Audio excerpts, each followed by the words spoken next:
So malnutrition is both a cause and a consequence of a wide range of social problems. The quality of a person's life is directly related to the quality of the food that they eat, or vice versa, right? The quality of their food is related to the overall quality of their life. And this is very clear when it comes to gender inequality. So again, allow me to share some stats or some data on the linkages between gender inequality and malnutrition here in Peru. So Peruvian women who work outside the home earn an average of 30% less than their male counterparts, which puts a burden on poor families and households that are headed by women. That's fact number one.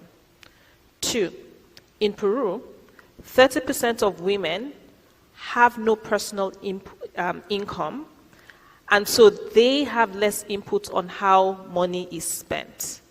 And global studies, this is not just Peru, studies have shown that when women do not control, or when women are not involved in household finances, then the likelihood that their families will suffer from malnutrition is higher. Yep. And then 1 in 3 women in Peru will suffer, in their lifetime, will suffer from physical or sexual violence from an intimate partner. And while, I want to acknowledge that there's so many people in Peru that are actually working to address this, the World Bank estimates that violence against women costs Peru 3.7% of GDP in lost productivity. So there's a strong connection between gender violence and malnutrition. So now let me look at, gender-based violence and child malnutrition.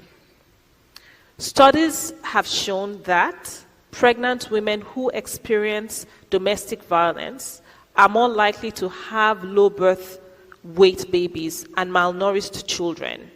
And this is as a result of the stress that they go through, when they're trying to, grow a baby in their bellies and they're still going through this emotional or mental or physical trauma. Gender inequality is closely linked to food insecurity in households in many nations. So people who are treated as unequal tend to be malnourished as well. And we know that women often eat least and they eat last. So I think the one message that I want to leave, our colleagues online and here with is, the acknowledgement that women and girls and other marginalized groups are disproportionately affected by hunger and malnutrition due to their lack of control and their lack of power in most cultures, which is largely patriarchal.